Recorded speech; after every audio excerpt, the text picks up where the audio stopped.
की स्कॉलरशिप का काफी दिन से छात्र इंतजार कर रहे थे कि 60% स्कॉलरशिप हमारी कब आएगी। तो दोस्तों 60% का इंतजार करने वाले छात्रों को अब इंतजार नहीं करना है।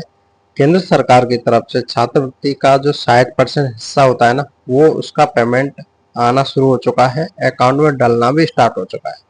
अभी मैं आपको उसका सबूत बताऊंगा यहाँ पर, और किन छात्रों का कब पेमेंट आएगा और यहाँ पर कब कब पेमेंट डल भी चुका है वो भी यहाँ से बात करेंगे हम। और दोस्तों इसके अलावा ऐसे छात्र हैं जिन्होंने अभी तक फॉर्म नहीं भरा है और उनकी कोई भी समस्या आ रही है फॉर्म अप्लाई करने में, तो उसका भी हम सॉल्यूशन आपको बताएंगे। उसके लिए आपको कमेंट करना पड़ेगा। बाकी की जानकारी आपको हम अपने व्हाट्सएप या टेलीग्राम ग्रुप पर जो भी मैसेज होगा उसका रिप्लाई करके जरूर देने वाले हैं।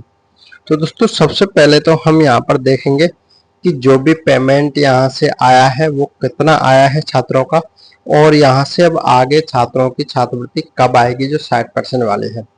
राजस्थान सरकार की छात्रवृत्ति तो दोस्तों मिल ही रही है, लेकिन केंद्र सरकार की काफी टाइम से नहीं मिल रही थी, अब उसका पेमेंट आना स्टार्ट हो चुका है।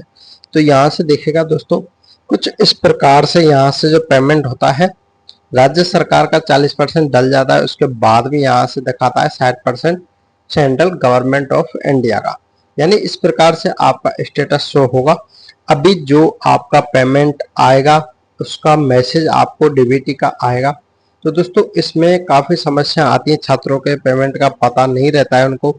मैं आपको बता दूं, यहाँ से 27 मार्च को पेमेंट आया है, 2 अप्रैल को पेमेंट आया है और 15 अप्रैल को यहाँ से पेमेंट डला है।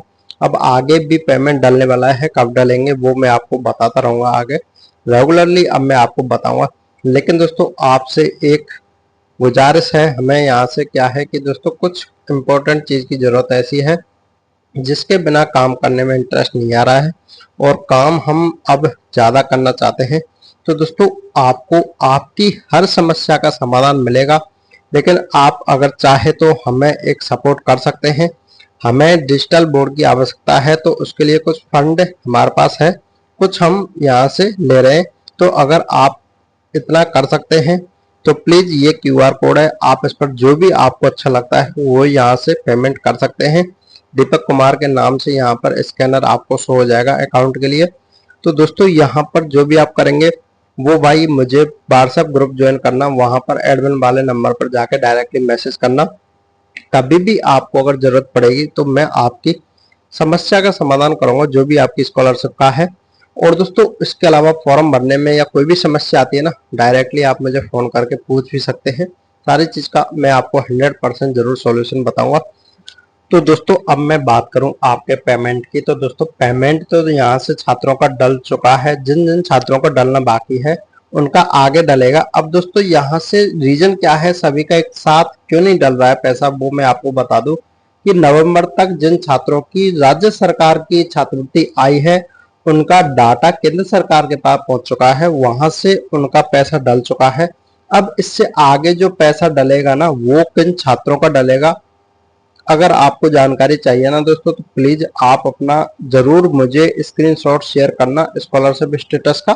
मैं आपको बताऊंगा कि आपकी केंद्र सरकार की जो 60% छात्रवृत्ति है वो कब आएगी। दोस्तों छात्रवृत्ति का पेमेंट आ चुका है फाइनली, उसका पेमेंट का यहाँ से स्क्रीनशॉट देख सकते हैं। ये एक स्टूडेंट का है, उनका 15,150 रुपये यहाँ से पेमेंट आया है। 15 तारीख को यहाँ से पेमेंट इनका डला है, तो ये पेमेंट डल चुका है। इसके अलावा दोस्तों यहाँ से कुछ छात्रों का ये कहना है कि हमारा पेमेंट है केंद्र सरकार का कंप्लीट नहीं आया है, यानी छात्रवृत्ति जितनी मिलनी चाहिए थी उतना यहाँ से पैसा नहीं मिल रहा है।